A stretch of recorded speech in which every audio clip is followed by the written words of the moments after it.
Oh my mercy, Beth Silvers. It's a little early, so. Hello. Hi. Hi. Oh, I can't hear you. Huh. Let's Okay, see. time out. That might be let's try this. Let me see if I can hear you now. Oh, I can hear you now. Okay, good.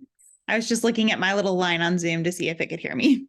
Oh my gosh, you look I got a new Prime Video mic and obviously it hears me, but I can't hear you. So anyway, that's yeah, welcome to technology. How Yes, is how's start of school for your girls? they haven't yet tomorrow. So we're just putting one foot in front of the other here. Dun, dun, dun, dun, dun, dun, dun, dun. My girls started on Monday and I've had 3 days, so light and love, and you're almost there. Yeah, we need to be there. Today has been very trying. Sarah and I had an early morning speaking engagement with PayPal in Europe. Okay. And so it's like 7:45 and I'm logging on. And I'm like, do not open this door. Do not. And they didn't, but they saved up all of their angst for me when I was finished. It's like, okay, tomorrow, we'll do it tomorrow. Have you been doing any like TMJ? Do you have TMJ? Do you have that? I do. My jaw gets very tight with my emotions. It's a little barometer for my emotions. Yeah. Yeah. I had a new lady. She told me if your traps are tight, it connects to like the very back of the head. And so if you massage the traps in that back of the head, it helps release. So Good to know. I have an appointment with my massage therapist on Friday. She actually like puts on gloves and gets in my mouth and works on it because I have it. So like, I just get so wound up there. And she's like, energetically, it makes sense with what you do for a living too, that you just hold like stress like here. So we're just so intellectual, we just like Marissa Kanz is joining us. I know that Sarah is popping on and Beth's girls start school tomorrow. And so we're just like celebrating all of gorgeous woman. we need it so badly. Hey, Marissa. Hello. So happy school is back in session. I am ready for the regular routine. All of the things. I know you guys had a early morning PayPal. Sarah, Beth just told us about PayPal Europe. So, and want to be mindful that we have 45 minutes. But I first of all just want to celebrate Alise Napp. She is so wonderful, like her spirit and her kindness. And I just said, thank you for being the kind of woman who's open to a living on a prayer email, and for women supporting each other and loving and uplifting each other. And for you to, as busy as you are, to be open to my mission and my calling. And I'm so grateful and humbled and thankful for your time today. Well, thanks for asking. It's really good to be here. Okay, so let's jump in. And so what we're going to do, so I am Charity Golden. I am a founder of the Lipstick Network, which is a global community for women. We're very keen and concentrated on a couple of things. So global connectivity, intergenerational empowerment. And so the nuance of culture. I grew up in a very southern small town that's called Plant City. It's the winter strawberry capital of the world. So I am so feeling Paducah and all of that, Sarah. I'm like, yes, ma'am, all of that. But I went away for school, served in the Peace Corps, lived in 4 countries, and I came back to my town and my family was just so different. Or I was different, they were the same. And how do you navigate and balance the nuance? So since moving back to Singapore, I just want you to know that Pantsuit Politics has really been a lifesaver for me, navigating Trump presidency and raising 2 girls. I've got 2 little girls who are 4 and 6. Marissa has a little girl. I'm so thankful, Sarah, that you are raising men of the future. God bless. Truly, hear me when I please receive that. And so just creating a place and space where women don't have to choose one hat that they wear. I think you guys do that really, really well on your show. Women can come as business leaders, as moms, as daughters, as sisters, as friends, and really be able to hold the multitude, because that's how God made us. So Right. I invited Marissa Kanz to be a part of this conversation today because we're both big fangirls of y'all. And one night drinking wine at Sassy Book Club for Lipstick Network, we were talking about politics, Marissa. I don't even remember. Mhm. And Marissa is the kind of woman who just like sees people, uplifts people, and she's kind of like the wind beneath your wings. And so when Alise said you ladies were open to this, I went to Marissa and I said, Beth and Sarah are gonna talk to us, and would you please come and be a part? And y'all, she did not say yes right away, because why? Tell them. Well, because I was so dumbfounded that A, you would ask, and then B, I was like complete fangirl meltdown, honestly. Oh. I'm gonna be honest. Oh. So yeah, I saw, so when you guys were in Orlando, actually, earlier this year, my husband and I drove over and saw you. So it was soon after that, I think, Charity, that you and I were talking. And knowing Charity's intention for this conversation and what she's bringing for the summit, I was so honored to be part and to be asked to be part of, this nuanced conversation to really navigate. How do we go forward? How do we repair some of what probably was, hurt and bruised over the last, since 2016 in a lot of ways too. So. And also I have to celebrate Marissa, because as a former single mom, she kicked breast cancer's ass last year. Like, this woman's a warrior and loving, and I had to, it takes a village, y'all. And so that's what we're here to do. So we're going to jump into kind of our relationship with politics. My heart posture for this conversation is to be just very vulnerable and very authentic. That is what we are about at the Lipstick Network. We are unapologetically authentic. We're not trying to be bougie or any of that, but we're women of excellence and who are legacy minded.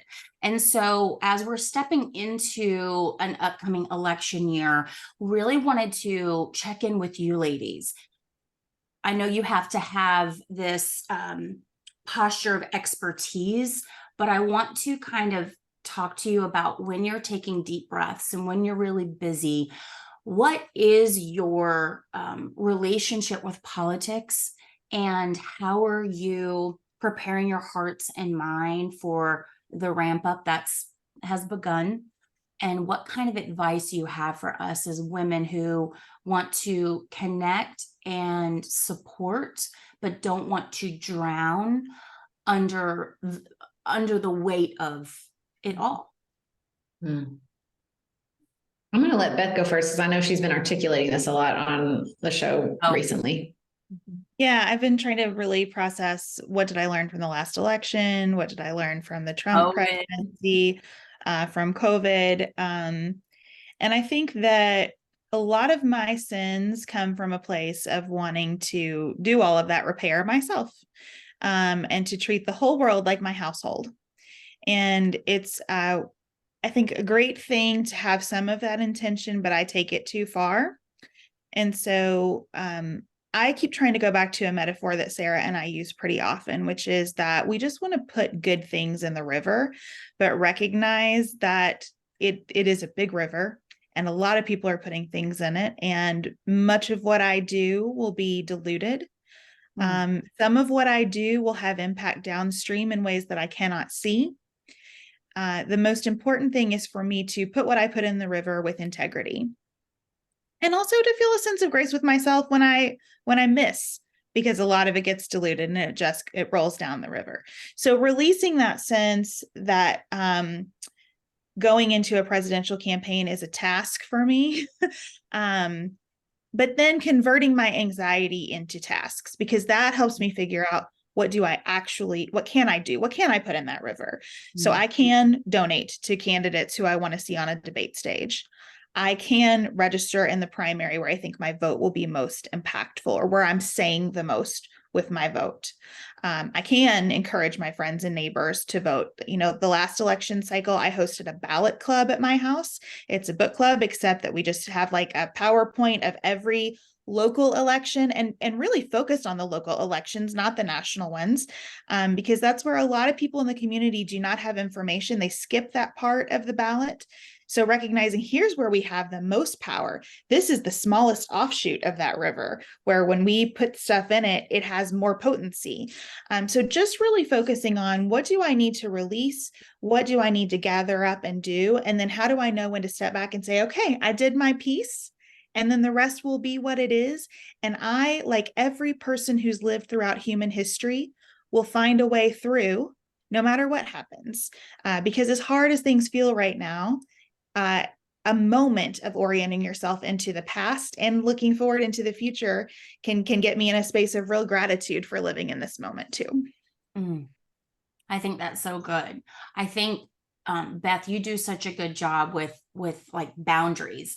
Sarah, I feel like sometimes because you've got that like sense of justice, I think you're an Enneagram 1, like, you know, all of that. I mean, that sounds so perfect, Beth, but like, how do you guys as different individuals fill in each other's gaps, right? Like how does that exist? Sarah? Well, sorry for the charades. I was signaling an encroaching family member that I'm on a phone call or I'm on a Zoom. I don't know what the charade is for Zoom. Is it this? Is it my face is in a box? Let's do that now. Yeah. Okay, that's it. I'm in on Zoom. I like it. I just made that up today. Well, the first thing I learned from the last election cycle is I have to exercise every day to send my body the signal that I am not actually in danger and should not be in fight or flight 24 hours a day. So that's the first thing I learned last year. Or otherwise I'm an anxious mess. And I'm not talking about light yoga. I'm talking accelerated heart rate. That's how I got through 2020. Because it's so hard not to get swept up into it. Because it's not like you don't understand the stakes. It's not like you can't feel the stakes. And so I like on a really pragmatic level, have a different self-care practice during the election, like straight up, you know, whatever self-care, whatever stress management, whatever you want to use. I know self-care has become sort of a wrung out term. Whatever you use, know that during that season of life, you might have to add some tools to the toolkit. Yeah. So that's the first thing I learned in a real way. I have, you know, within my personality, like I have a lot of passion, but I do reach a point where it's like a switch has been flipped off. And I don't push myself to the point of like, I don't know, like rage or anything. Like I remember vividly when Donald Trump was elected, I thought, I will never get what I want out of this. There will never be sort of a punitive outcome that will make me feel good about what this has wrought. So I just accepted that instead of wanting it all the time and searching for it all the time. And it's the same with the election. Even if who I want wins, like it will not ever be enough. There will still be suffering and oppression and injustice. And it took me way too many years of my life to figure that out. You know, I've articulated recently that I'm realizing there's this meta narrative, this undercurrent in our political conversation that like, if there is the presence of something bad, that means we've made no good progress. And I have to reject that. And I can do that because I'm a black and white thinker as an Enneagram. Well, something's still wrong. That means everything we've done up to this point hasn't worked. No, that's not the reality. And we might win this election, or we might lose this election of a lifetime. And there will still be another election. One of my most favorite electoral moments is when Barack Obama came out and said, the sun rose today. We're still here. And so like just that constant perspective of like holding both things to be true. The stakes are high and nothing is permanent, both good and bad. I have to really dial into that during the election cycle because the narrative is this is the only thing that matters.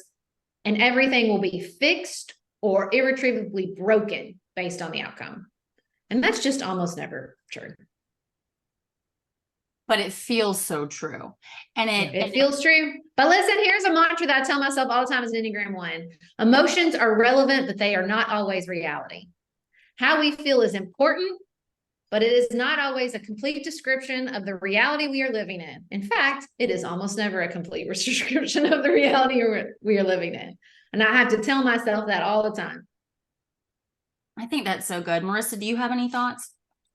Well, I like what you were saying, because it is definitely kind of for myself walking out of this mindset of how I grew up, which was almost like putting a savior complex on our elected officials, right? If we elect the right person, the right party, everything will fall into place. And if that doesn't happen, it's because of the other side, right? And so really 2020 and Trump really made me take steps back and say, but what, and in discussions with family members who would say, well, what about this? And what about the good things over here? And it's like, well, but it doesn't, why do I get so abrasive when you're pointing out one side of it's like, it can be good and bad, right? We can say that this is not okay.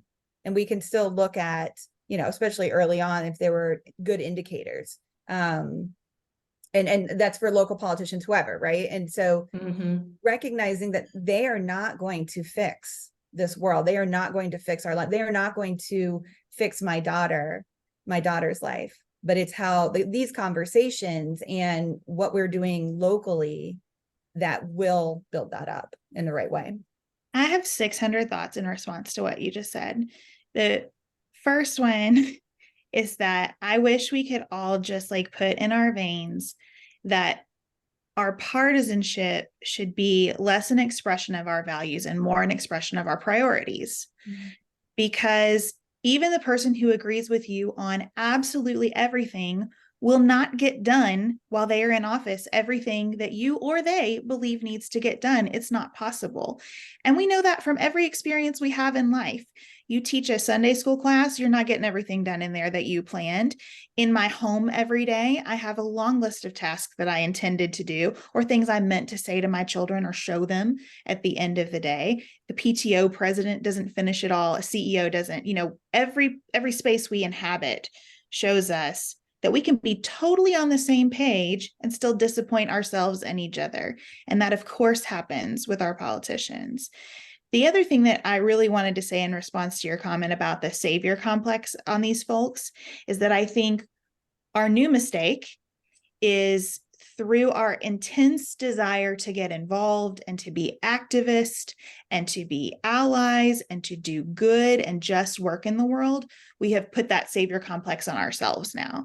And the drumbeat is, if you're not wearing yourself out every day around political issues, if you're not bringing up political issues in every space that you inhabit, then you aren't doing the work. And that's not true or fair or healthy either. And so a little bit more balance for both the people in office and those of us out of office who care is, I think, essential to our work being more sustainable and effective. It's so funny. I was just talking to my therapist about that the other day I don't feel like I have fun anymore because I'm always trying to consume information, right? To stay current, to stay up to date. And so if you were to ask me like, well, what music am I listening to? I'm like, podcast, like that's it's and finding that balance and recognizing that, because I can't do it, and you all touched on this in your what did we learn from COVID episode that just aired too, the things that we learn and that where we all kind of took strides to do the right thing and how that became such a big drive rather than being in community with those around us. Well, exactly what Beth said sort of triggered something I meant to say when she first asked us, which is what I understand about myself politically inside this environment is that I'm abnormal. The amount of politics I consume, the amount of news I consume, and the place it plays in my life sets me apart from most Americans. I am not the average, right? And I think I have to remind myself that all the time. And I'm glad. I don't want most people. I think that we would be better off if more people consume just a little bit less politics. I don't say that as a political podcaster, although our podcast is different and I'm proud of that. But, you know, I think that that's part of it. Like, it's just, you know, it doesn't make me a morally better person because this is something I've been interested in since high school. You know, there are lots of areas of information about the world that are hugely impactful to our everyday existences that I don't follow just because they're not interesting to me. Right now, I don't want to read any more about artificial intelligence. And I know it's going to be important and impactful, and I just am bored with it. That's not a moral judgment. That's just where I am personality wise right now. And so I think like just acknowledging that, like that some of this is not all of this is driven by who's a good person and who's a bad person. Because people are usually always not just one thing. I love that you brought that up because it actually, so Marissa and I go to the same church, and our pastor has been talking a lot about kind of this moral righteousness and how it has, you know, and as believers too, you know, how we separate ourselves. It's the other, right? And so he talks a lot about, you know, as Christians, as Jesus followers, we have to separate ourselves from the empire, what the empire looks like, meaning, you know, are you in or are you out? Are you Republican? Or are you Democrat? Are you fat? Are you thin? Are you purple? Are you gray? Whatever the label is, you know, I think one of the it's a blessing and a curse of COVID and also of the Trump presidency, where people, I think we've gone so far out from each other, it hasn't served us in the way that we kind of thought. So it's, what is something new? I mean, that's one of the things I want to celebrate about what Pantsuit Politics has done recently is, you know, what did we get wrong? How do we do it better? And how do we turn toward each other? How do we not have a posture of moral righteousness? I'm better because I'm pro-life, or I'm better, I'm a real American because I believe in the Second Amendment, or vice versa, or I support LGBTQIA plus people, or that. And so talk to me a little bit, ladies, about how to hold, again, so much abundance and that are seemingly contrary, but is necessary for us all to navigate, to move toward each other. So like there's so much complexity there. How do we turn toward each other and hear each other? Again, going back to like filling in the gaps of knowledge, of perspective, background, cultural nuance. Where do you think that we start so that this politicization of the upcoming election doesn't once again separate us? Well, I just wanted to say, I'm so sorry. That was a call for my child's pediatrician. You know how hard it is to get them on the phone. So I ran the phone to my husband. All moms, you're good. You're Answer good. this now. Yeah. Listen, when they call you back, that nurse's line is not easy to get through to. Okay. Never have I to think be that's apologetic about being a mama here. We good. Listen, Yeah. that's why I was like, you got to take this call, babe. Okay. Luckily he was here for lunch. Well, I think it's such a good question. It's one I've been like completely consumed with, because I think there's a really interesting conversation happening. And right now, I think it's more like an academic, political philosophy, moral philosophy place. But all of this in long reads, I think you see it in David Brooks' newest piece for The Atlantic about how did America get so mean? About have we bumped up against the edges of what identity politics can deliver? Mm. Have we hit the edges of this sense of once I have recognized my own experience and seen the strengths of that and found my own voice? Is that the last step? Are we doing anything together? Is there anything beyond that? I mean, and we wrote about this in our first book. There is difficulty in that. There is difficulty in, you know, we wrote the first book from a perspective of it wasn't okay to talk about politics, especially as women. But we also had a chapter on like putting politics in its place and holding that tension between finding a empowering way to engage in politics without it burning you all the way out and isolating you from your fellow citizens. And that's where I've worried we've reached, where we've taken on this particular form of politics in such a way that we cannot see the humanity in people who disagree with us. And I am worried about that. I'm encouraged that there seems to be some conversation about like, whoa, is this what we want? Are we accomplishing anything? That's my biggest concern. My biggest concern, like from a pragmatic level, is this working as a political strategy? Because if it was, it feels like Joe Biden should be more popular than he is. And 4 indictments should have more impact than they are. Right. So like, that's where I'm like, no one's budging. So something's not working, because democracy is fundamentally about persuasion. And if we can't persuade each other at all, in fact, our attempts to persuade each other pushes us farther apart, then something in the way we're engaging is fundamentally broken. And I think naming, like, what do we want to do together instead of how do we want to talk to each other? Like, what are we here to do? Is it just to pave streets and keep the schools running? I don't think so. I think there's a higher calling inside of multicultural democracy. But I think we've sort of lost sight that we have a shared purpose. I think I'm sorry. Go ahead, Beth. Yeah, yeah. I think paving the streets, though, is like a pretty good starting place as we think about trust. Because what I hear in polarization is not like, oh, we are so far apart on the issues.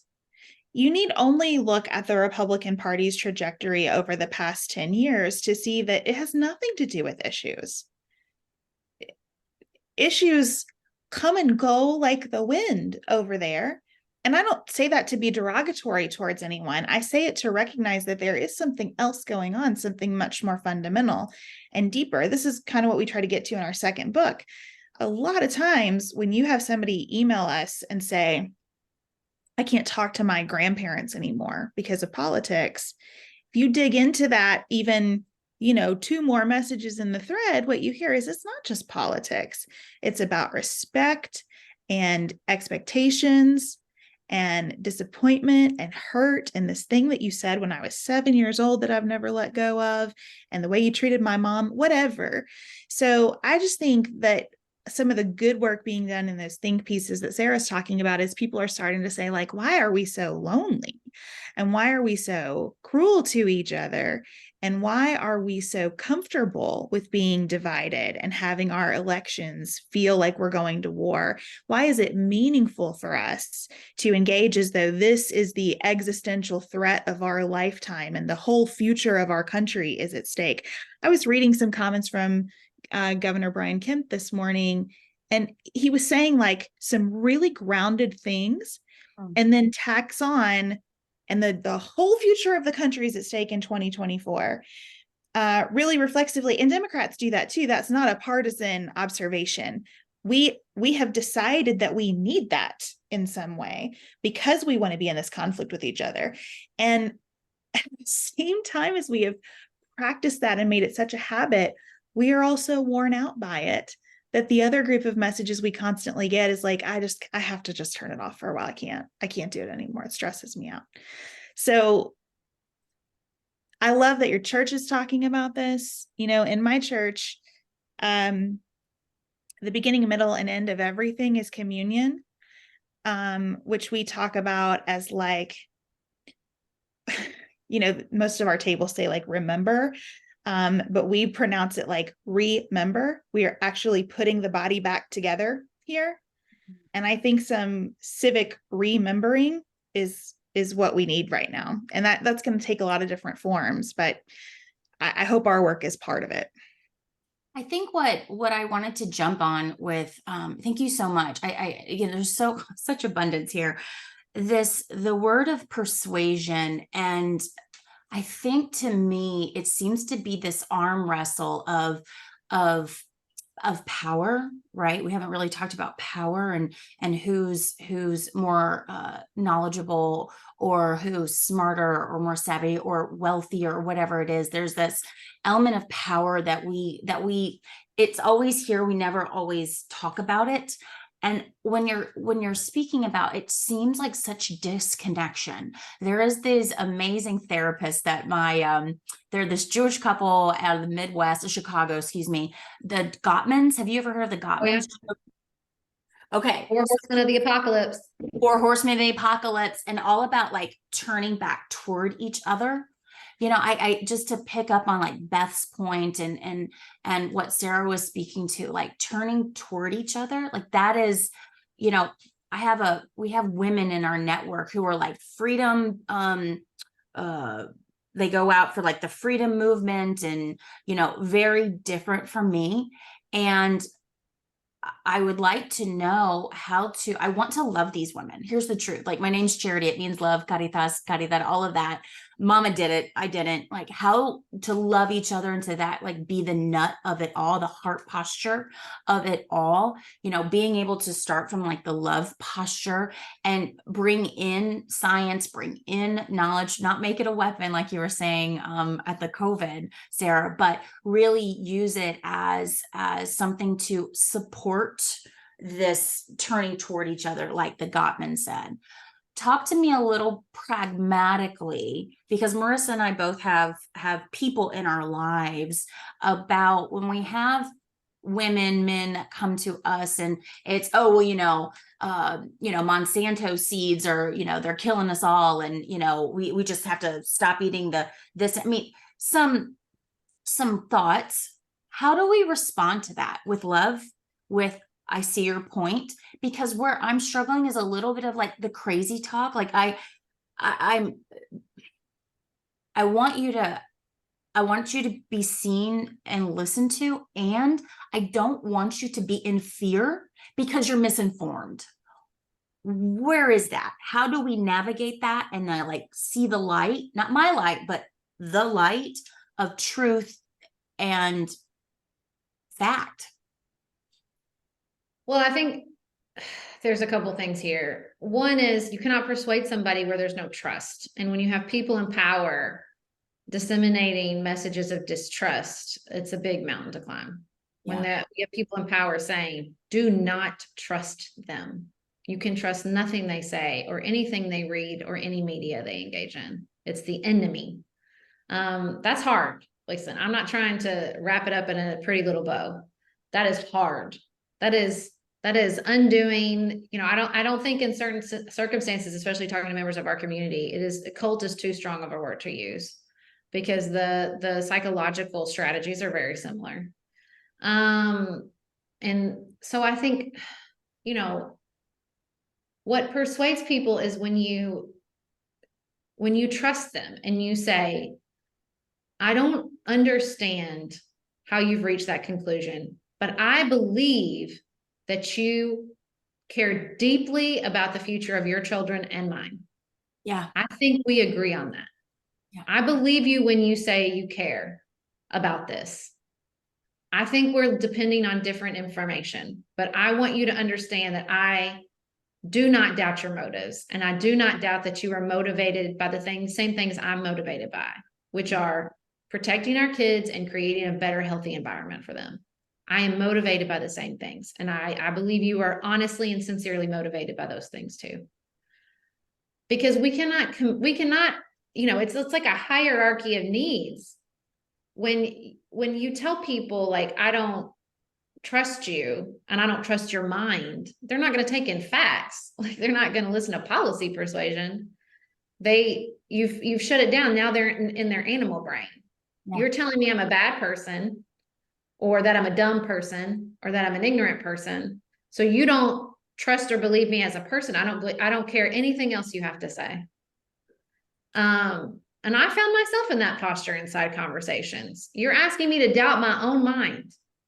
That's what you're asking me to do. And I can't do that with you right now. And so I think that's a very hard place, and it's a long game. It's building the trust to say, I believe you have good intentions. And not every human being on planet Earth engaged in politics or otherwise has good intentions. Obviously, lots of people have bad intentions. Lots of those people are in power, as previously mentioned. But, I think on those one-on-one levels where there's a shared connection and we want to build trust, that is the first step. Sarah mentioned in a conversation earlier today that we don't have to receive grace in order to give it. And I think that's 100% true. Yeah. The sad part about persuasion and the pragmatic advice you ask for, Charity, is that influence cannot just be one way. You cannot influence someone unless you're willing to allow them to influence you back. And so I think where you have people that you are in real relationship with, you care about them, you want to deepen that relationship. That doesn't have to be the whole world. That's okay. But where that does exist for you, modeling that you are happy for them to influence you is really surprising and builds a lot of trust and builds a lot of runway for people over time to soften in positions that you think are bananas.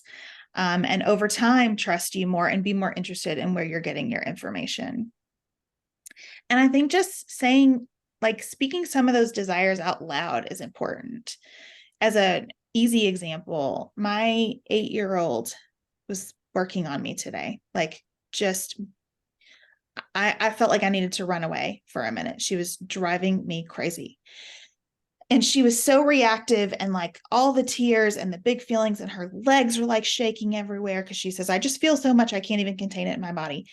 And so she sat down next to me, and I put my arms around her, and I closed my eyes, and I said, Ellen, we both right now just need to take a second and remember that we love each other, and we are kind, and we are problem solvers, and we are people who don't raise our voices at each other.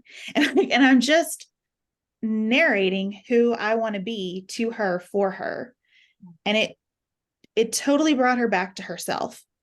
Not for the rest of the day, I'm sorry to report, but for that minute that we could move forward, it brought her back to herself. And I think as adults, we need to hear that. I think if someone is talking to you about food in a way that sounds outrageous to you, you might need to say like, hey, I'm struggling with a lot of what you're saying. So I just want to say to both of us, we're talking about this because I'm interested in you and I care about you and your perspective matters to me. And maybe we don't leave this conversation having agreed on a single thing, but maybe we leave this conversation knowing each other better and trusting each other a little more. I mean, wow. Marissa wanted to ask a question. We have 2 more because I know we've got about 10 minutes. So I think this segues beautifully from what we're talking about. Influence runs both ways. And so how do you, Beth, I believe it was you've been talking about it a lot recently, of recognizing you didn't like who you were during the Trump presidency. And that resonated for me as well, of just, you found yourself being dismissive, and that is neither productive nor persuasive, I think is what you said. So how do we repair those relationships when that dismissive connection, right? Like how you've interacted has been dismissive to one another. How do you repair that in order to properly influence and find that commonality and that common ground again? Well, I hope the first step is just admitting it. Hey, I've been taking stock of this. I see it. I don't like it in myself. I'm sorry. It's not who I want to be. I'm trying to reset. I welcome your feedback and support as I do that. And then really just kind of develop constructive feedback. Yeah. And just developing some things that connect for you that you can go back to is kind of a mantra. Like Sarah's going to get sick of hearing me say this because it really connected with me. But I just did a meditation the other morning that included the phrase, if it costs your peace, it's too expensive. And so I think that's going to be my presidential election mindset. And what I mean by my peace is not, does it make me uncomfortable? I'm totally willing to be uncomfortable. And not, does it mean I'm going to have to say something that makes someone else uncomfortable? I'm totally willing to do that too. But if it costs my peace, which is what I allowed to happen during the first Trump presidency, it cost me my peace. I laid in bed mad about him. I woke up mad at other people and what they were saying. I said things that were snarky constantly about the whole situation. It cost me my peace. It did not allow me to live in a way that is congruent with my values. And that was too expensive. Even something as important as the presidency of the United States is not worth that to me. So reorienting, how do I keep my peace during this is, I think, going to be my guidepost. Do you have boundaries set up, or have you figured that out? Like, what are those parameters and those checks when some of that muscle memory slips back in? Or have you worked through that already? I mean, I'm interested if Sarah has thoughts about that, because really for me, like, the first thing I'm working on is like being really intentional about what I say and do not say. And I'm trying to think more about the people who like and support Donald Trump than him as a man. I'm trying to think more about the criminal justice system as a whole than his trials. I'm trying to just broaden the scope so that I don't lose myself in the things that I know are button pushing for me. So this is probably where our personality differences will come to play. I fully expect to lose some of my peace during the 2024 election. But what I know is that it's not permanent. And that's what I tell myself. This is not a permanent condition. It wasn't then. And, I feel like so many times, I was upset. That was a completely appropriate reaction to what was happening. Not all the time. Sometimes I was consumed with stuff that I look back and think that, like, we should not have been so upset about Melania's coat. That was not an appropriate prioritization of our political rage. I feel comfortable saying that, even as a person who cares a great deal about clothes and fashion. Like, just looking back and thinking like everything was a 5-alarm fire. Well, when everything's a 5-alarm fire, nothing's a 5-alarm fire. And so that's back to that prioritization, the calibration, and just getting old. I mean, when you live through 2016 and 20, there's a part of me that kind of wants to be like the old lady that's like, what's 2020, 24 got? I should not say this out loud. That 2016 and 2020 didn't bring to the table. Probably a lot. I'm arguing on good. But you know what I mean? There's just a sense of like, I was young and in my 20s and during the Bush presidency, and this informed a lot of my reaction to Trump. And because I had been on the resistance side before, it felt like the end of the world. And in many ways it was. People died. Hundreds of thousands of people died in the war in Iraq. It's just, and also it got worse in some ways and it got better. We elected our first Black president, and then we elected Donald Trump. It's a lot. I don't know. I always quote my friend Lacey, people are the worst and also the best. I don't know, man. It's weird. I just have to hold that real tight in the election cycle, because it's going to feel like the end of the world. It could be the end of the world. And also the world will keep spinning. I love that. Thank you. I want to transition to our very last question, but you'll have to forgive me. I was so awestruck and fangirling that I'm not a professional podcaster, so I did not even introduce y'all because you're in my ears all the time. So I'm so sorry, but this is Beth Silvers and Sarah Stewart Holland, the host of Apple Podcasts, Top 10 Podcasts, Pantsuit Politics. You're also authors of 2 books, which Marissa and I both own, and we talk about. I think you're wrong, but I'm listening, and I may or may not have given that to my grandfather. Don't judge. And then your second most recent book is Now What? How to Move Forward When We're Divided About Basically Everything. 2 really life-giving works that we're going to link and share with everybody.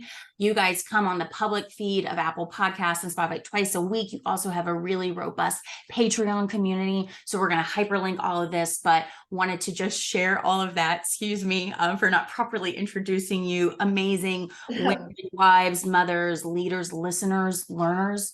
And so let's, with the last 5 minutes, and because you ladies have made time for this conversation today, we are supporting Team Kentucky for this. So every global summit, 100% of our profits go to nonprofits. So it's Team Kentucky, the American Journalism Project, which supports local news. And we're actually having a conversation with the CEO of AJP next week to kind of round this out.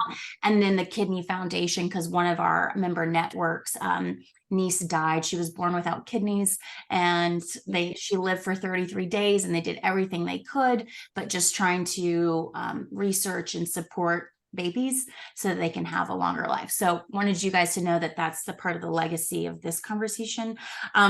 So actually that is the last question about legacy. Outside politics, you do every episode.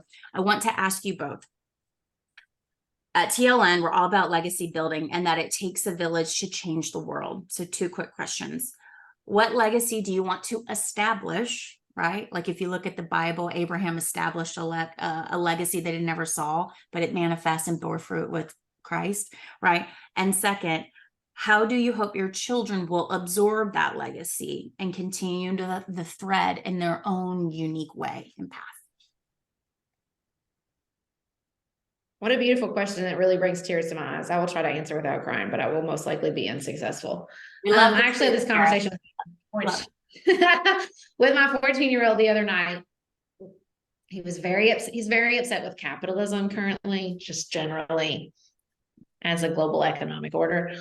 And I was trying to channel that in a more productive area, with varying levels of success. And ultimately what I told him is like, I get it. I understand your heart and your empathy and your heartbreak. I'm like, but all we can do is not break the chain. All we can do is look back and say, I'm connected to all these people before me who did seemingly impossible things to improve the planet.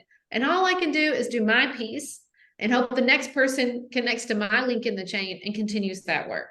I don't, I think all the time how unfathomable it must have felt when a group of women sat together and said, I think I'd like the right to vote, without having the right to vote in the system they wanted to participate in. It's mind-blowing to me. Where would you start? I don't know. And so I have to remember that. And I try to tell him that, like, this isn't about fixing or solving. That's not verbs we should use with humanity. What we're just trying to do is do our part. Just because we can't fix everything doesn't mean we can't help someone. And I think that that's just what I try to teach them every day. And you model that. Let me just validate that. And you model that. Thank you. You're welcome. Beth? I mean, very similarly, I hope that I am leaving a legacy that says everyone has something to contribute. And when you work from your contribution, you do your work. That makes a difference, whether you see it or not. And it also gives other people encouragement to do the same. When you don't try to do everything, but recognize this is my work, that seems to be your work. I respect and get excited about your work for you. I hope you'll do the same for me. And I hope that my kids are learning to say, here's a real gift I have, or a real strength that I have. And I want to work from that instead of trying to be everything, but to really find my work. I mean, as a practice, I really try to name specifically like what gifts or talents or skills I see when my kids do something awesome, instead of saying that was awesome. Like, wow, you have so much tenacity. Look at how long you worked through this and you overcame these obstacles because you were so focused on what you were going to do.